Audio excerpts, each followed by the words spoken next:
Oi, meu nome é Padre Mike Schmitz e você está ouvindo o podcast A Bíblia em um Ano, onde encontramos a voz de Deus e vivemos a vida através das Escrituras. O podcast original The Bible in a Year foi produzido pela Ascension e essa é a versão brasileira, traduzida pelo Heitor e dublada pelo Leandro. Usando a linha do tempo da Bíblia A Grande Aventura, vamos ler de Gênesis até Apocalipse, descobrindo como se desenrola a história da salvação e como nos encaixamos nessa história hoje. É o dia 136 e vamos ler 2 Samuel, capítulo 18, 1 Crônicas, capítulo 33 e o Salmo 37 é a nossa oração hoje. A Bíblia que eu uso todos os dias é a Bíblia da Grande Aventura da Ascension em inglês. Você pode acompanhar usando qualquer Bíblia que você preferir, porém recomendamos a Bíblia do Peregrino. E se você estiver interessado em acompanhar quais vão ser os próximos capítulos ou marcar o quanto você já leu, você pode baixar o nosso plano de leitura de graça no link na descrição do vídeo.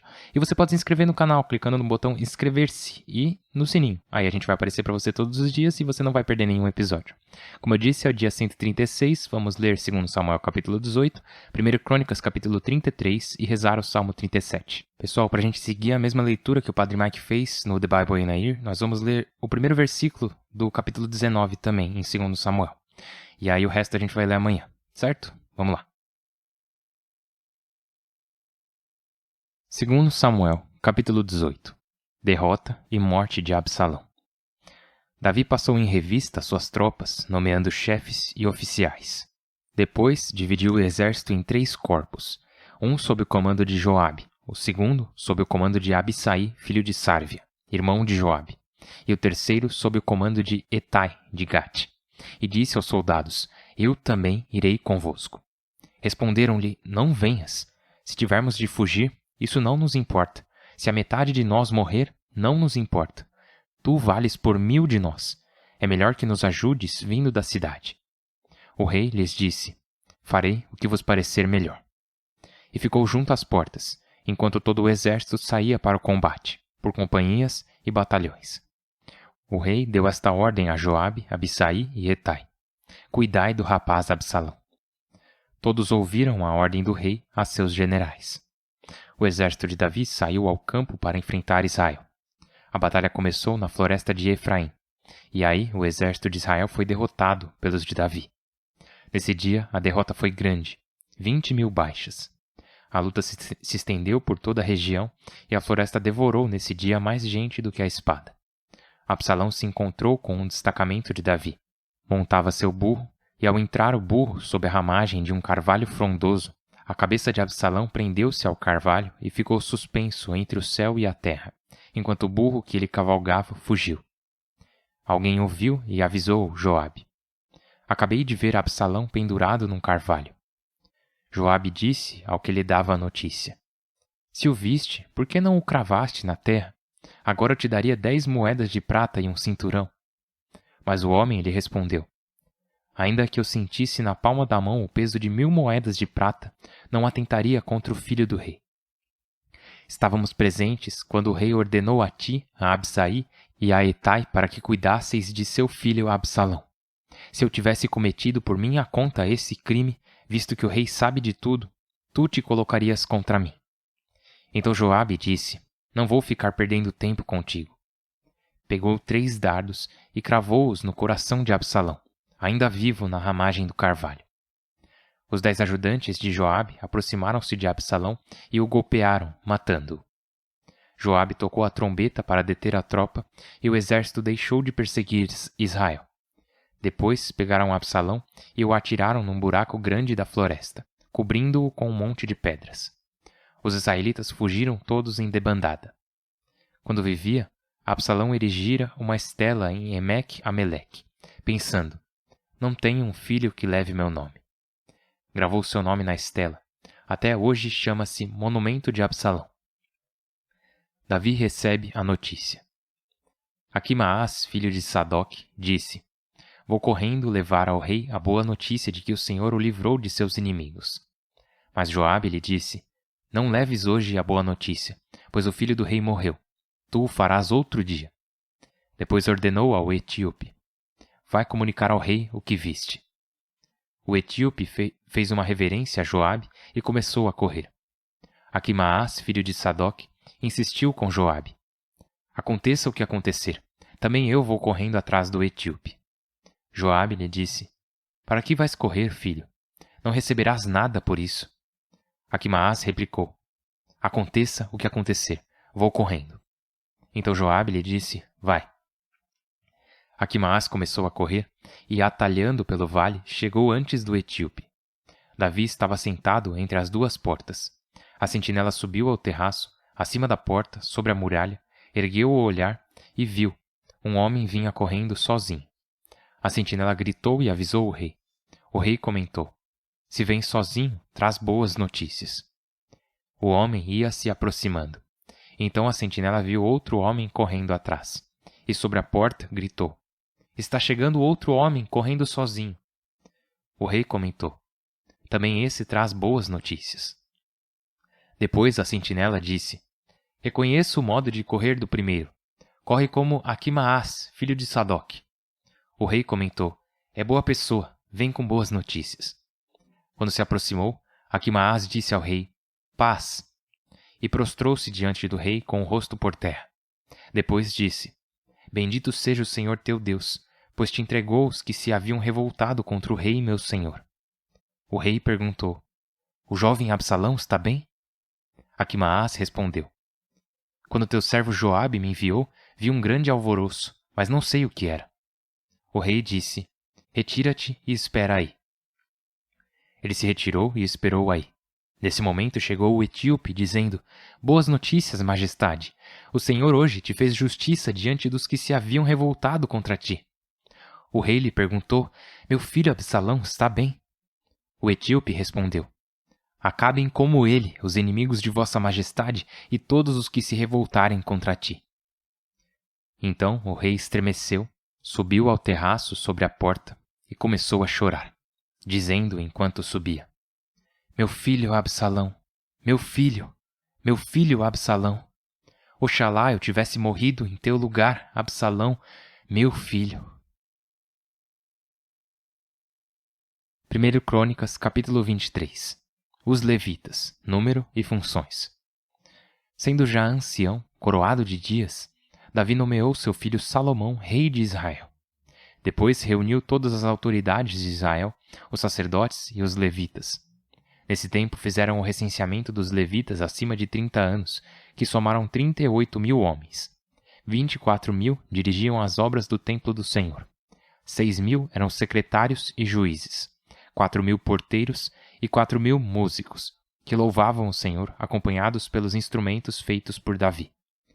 Ele os distribuiu em 3 classes, correspondendo aos 3 ramos de Levi, Gerson, Caate e Merari.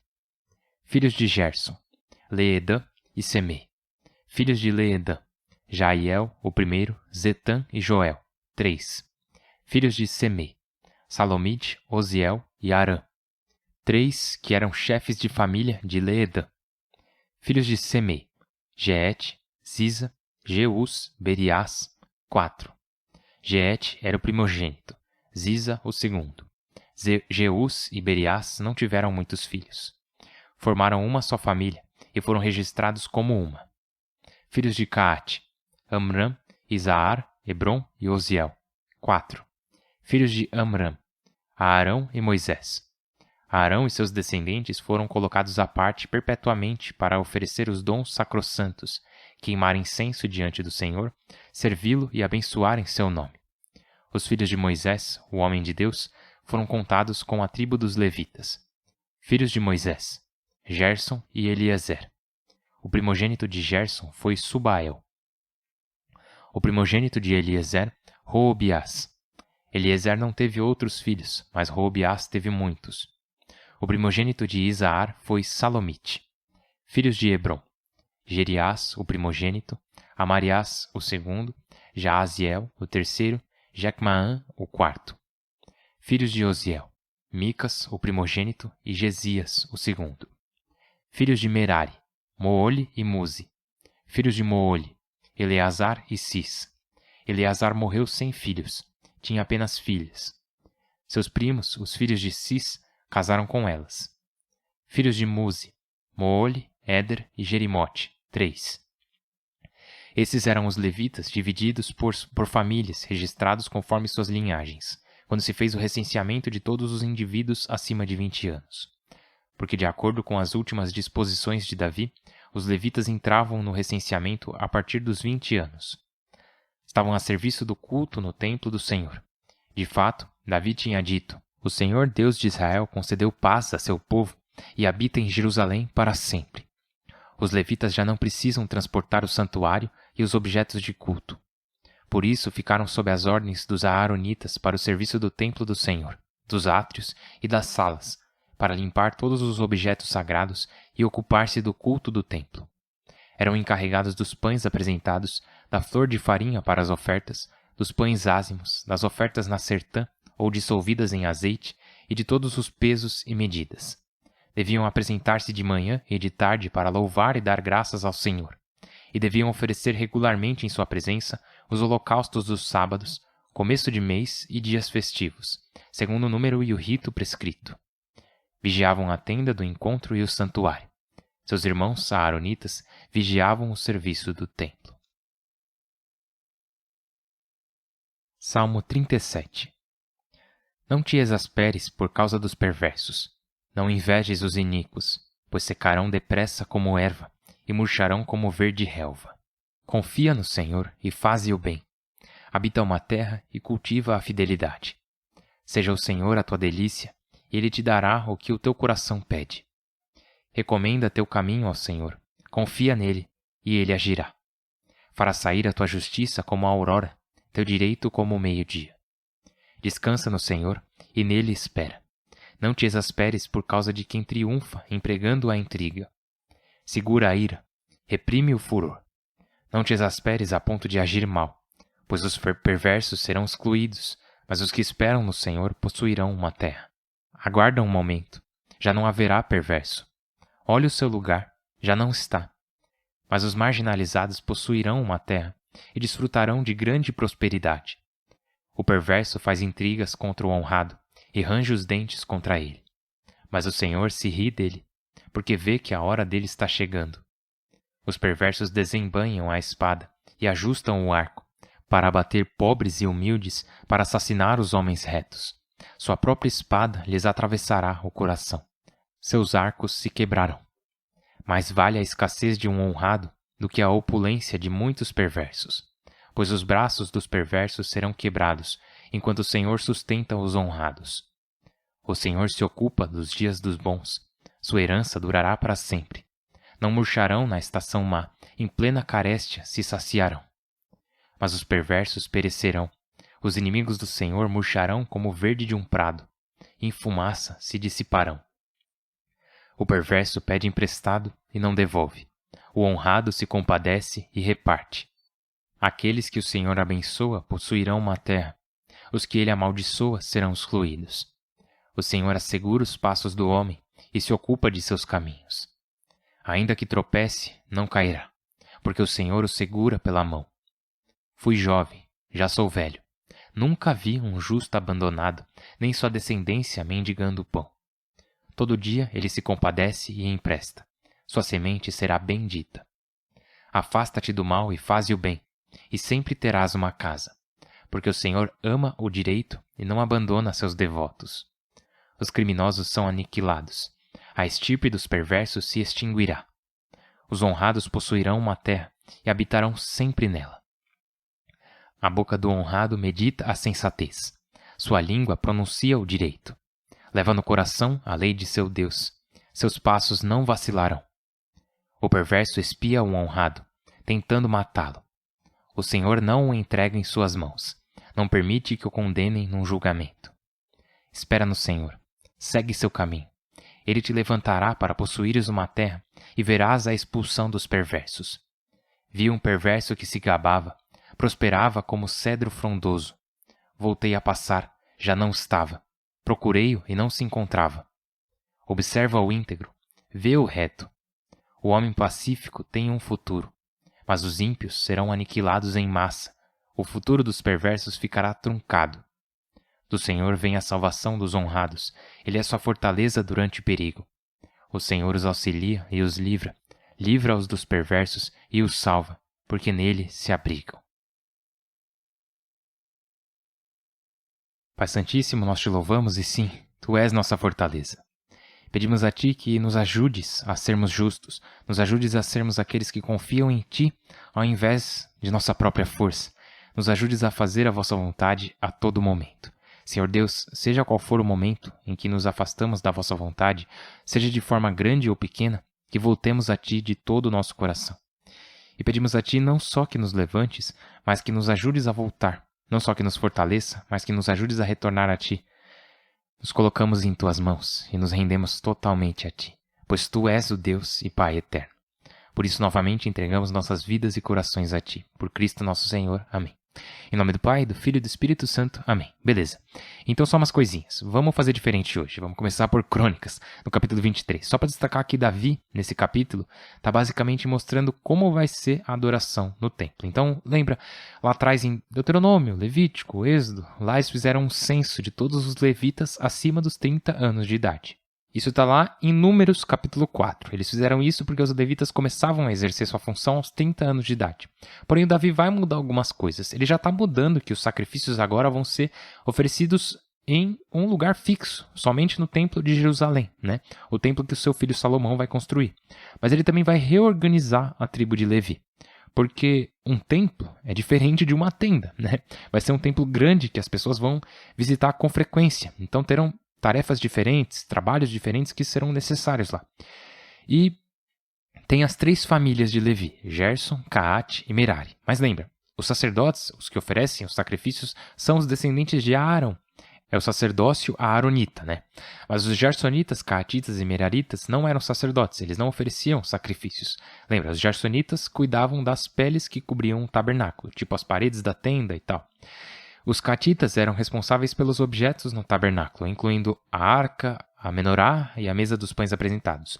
Os meraritas, eles cuidavam das questões estruturais do tabernáculo, como os pilares, as plataformas, esse tipo de coisa. Então, os meraritas, gersonitas e caatitas, eles tinham essas tarefas porque se tratava de um lugar móvel, né? Tinha que transportar as estruturas e os objetos sagrados. Porém, agora, o templo que será construído, ele é uma estrutura fixa, então eles terão tarefas diferentes. E vemos o começo disso aqui em 1 Crônicas capítulo 23. E também eles terão muito mais trabalho para manter o lugar funcionando. Então Davi muda a idade mínima de serviço de 30 anos para 20 anos, porque vai ter muito mais trabalho a se fazer nesse novo templo que será construído. Então só para passar uma ideia do que está acontecendo nesse capítulo hoje. Voltando para 2 Samuel capítulo 18. Temos a história de Absalão indo para a batalha, Absalão sendo derrotado e depois morto. Nossa. Tá, algumas coisas para destacar. O Absalão fica preso pelos cabelos em uma árvore, ele fica pendurado entre o céu e a terra. Daí o Joabe vem e fala, vamos matar ele. E o Joabe conhece Davi, né? Ele fala isso mesmo sabendo que Davi não queria isso. Davi disse bem claro para ele e para os outros 2 generais, cuidem do rapaz Absalão. A nossa tradução tá assim, pode ser confundido com cuidem dele no sentido de matem ele, mas não é isso. Em outras traduções, por exemplo, diz por amor a mim, tratem bem o jovem Absalão. Então é nesse sentido, Davi quer que deixem Absalão vivo. Ele diz isso claramente, mas o Joabe pensa, 20.000 homens bons morreram hoje por causa desse cara. E isso é um grande número para uma batalha só. E vamos falar mais disso amanhã, mas realmente são muitas mortes que aconteceram naquele dia. E tudo isso porque Absalão começou essa rebelião. Então Joabe vai lá e faz o que ele acha que seria o certo. E mata Absalão. Essa parte é importante, mas a parte mais importante é o que acontece no final do capítulo 18. Davi fica sabendo e ele estava esperando lá na cidade, né? Lembra, os homens diziam, o objetivo deles é matar você, então seria mais sábio você ficar na cidade. Eles falavam, você vale por 1.000 dos nossos, então ele ficou na cidade. Seguiu o que eles disseram, né? Então o etíope chega lá e diz, acabem como ele os inimigos de vossa majestade.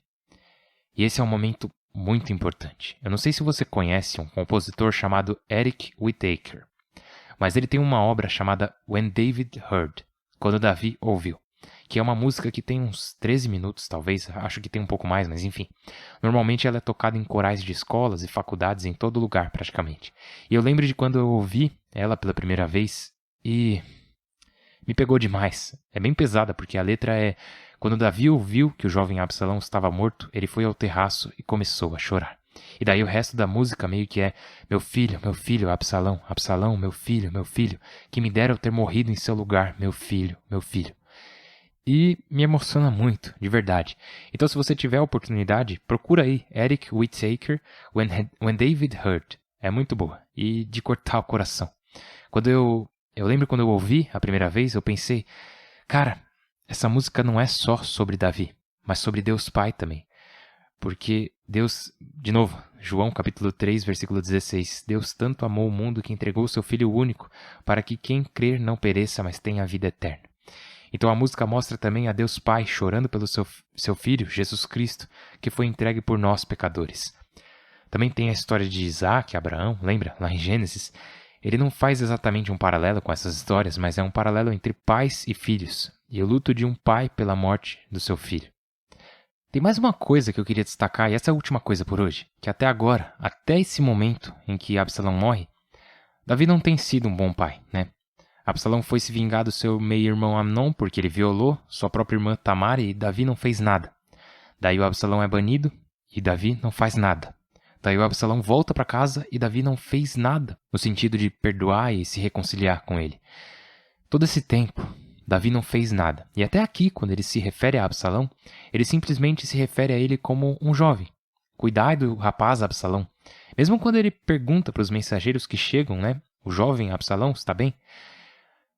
Mas é só depois que Absalão morre que Davi realmente o reconhece como filho.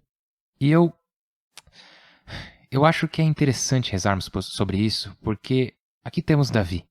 Ele não foi um bom pai, ele não foi um pai presente, ele nem chama o próprio filho de filho. Ele se refere a ele como um rapaz ou jovem. Ele só o reconhece como um filho quando ele já está morto. Quando ele percebe que o filho está morto, até o modo como ele se refere a ele muda. As palavras que ele usa para falar de Absalão mudam de o jovem para meu filho. E tem algo nisso que eu te convido a rezar sobre o que significa ser reconhecido, o que significa ser chamado de filho, o que significa ser reconhecido como um filho de Deus, o que significa ser chamado de filho ou filha pelos seus pais biológicos, e como é não ser reconhecido. Qual é a diferença de ser só uma criatura de Deus e ser um filho ou uma filha de Deus? Entre ser só mais um na família ou ter seu pai olhando para você e dizendo: você é minha filha amada. Seu pai te olhando e dizendo: você é meu filho amado. Bom, sabemos que Jesus é reconhecido como filho diversas vezes pelo Pai nas Escrituras. No batismo, na transfiguração, sabemos que Deus Pai reconhece Jesus como seu filho. Ele também te reconhece como filho e como filha. E não foi necessário uma tragédia acontecer para ele te reconhecer, porque ele te reconhece como filho a partir do momento em que você foi batizado. No momento do batismo, você se torna um filho, uma filha dele. E ele te reconhece já desse momento em diante. Agora, ele já te amava antes, porque ele queria que você se tornasse filho ou filha dele. Mas é através do batismo que nos tornamos seus filhos. Então louvemos o Senhor. Reconheça que ele sabe o seu nome, que ele te chama pelo nome. E ele te chama de filho amado. Ele te chama de filha amada. Então vamos continuar rezando uns pelos outros. Eu estou rezando por você. Por favor, rezem por mim. Meu nome é Padre Mike e eu não posso esperar para te ver amanhã. Deus abençoe.